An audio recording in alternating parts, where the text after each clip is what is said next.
میرا سوال آپ سے ہے کہ ثانیہ پشاور میں آپ کے سامنے ہی ہے کہ بہت بڑا جانی نقصان ہمیں اٹھانا پڑا ہے. وہاں آج تک سیف سٹی پروجیکٹ جو ہے کسی نے بھی مکمل نہیں کیا, اور نہ ہی سی ٹی ڈی کو ویل ایکوپ کر کے اتنا جدید کیا گیا کہ وہ دہشت گردی کا مقابلہ کر سکے. اتنے بڑے جانی نقصان کا آپ کس کو ذمہ دار سمجھتے ہیں, اور کون ان سارے اہم ایشوز پر توجہ دے گا؟ دیکھیں, یہ دونوں ایشوز جن کے اوپر آپ نے بات کی ہے یہ صوبائی حکومت سے ریلیٹڈ ہے. پنجاب میں اگر لاہور کو سیف سٹی بنایا گیا تو اس وقت کی صوبائی حکومت اور چیف منسٹر میاں شہباز شریف صاحب نے بنایا, اور سی ٹی ڈی اگر پنجاب میں مضبوط ہوئی یا اسٹیبلش ہوئی تو وہ بھی اسی وقت ہوئی.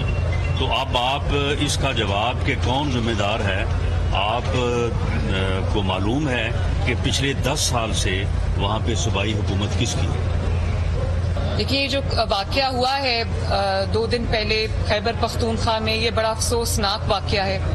بہت قیمتی جانیں ہم نے اس میں گنوائی ہیں, لیکن آپ کا جو سوال ہے وہ بڑا ویلڈ سوال ہے.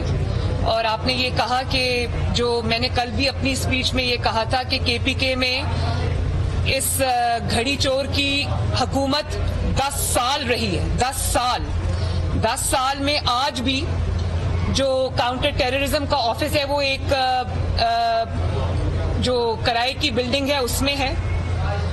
سب سے زیادہ فنڈز ملنے کے باوجود جو کاؤنٹر ٹیررزم فورس ہے وہاں پر یا پولیس ہے وہ آلموسٹ نہتے ہیں. ان کے پاس کوئی پیرافینیلیا نہیں ہے, ان کے پاس کوئی ایسا اکوپمنٹ نہیں ہے کہ ہم اپنی لا انفورسمنٹ ایجنسیز جو ہیں ان کی پراپر جو ہے وہ حفاظت کر سکیں.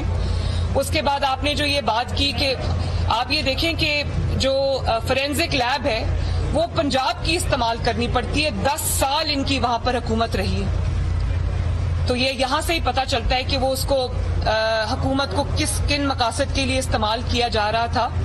اور پھر جس طرح سے آپ نے دہشت گردوں کے لیے دروازے کھولے, اپنی سرحدیں کھولی, ان کو اپنا دوست قرار دیا, اور جن کو آپ اپنے ہاتھ, آنکھیں یا کان کہتے تھے ان کو آپ نے اپنے لیے استعمال کیا. اگر وہ اسٹیٹ کے لیے استعمال ہوئے ہوتے تو وہاں پر آج یہ حالت نہ ہوتی.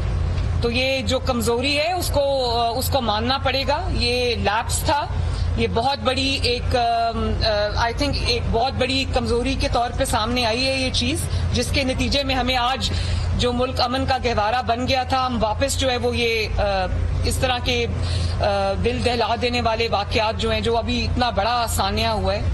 تو میری دعا ہے کہ اللہ تعالیٰ آنے والے وقت میں ملک کو اور عوام کو محفوظ رکھے.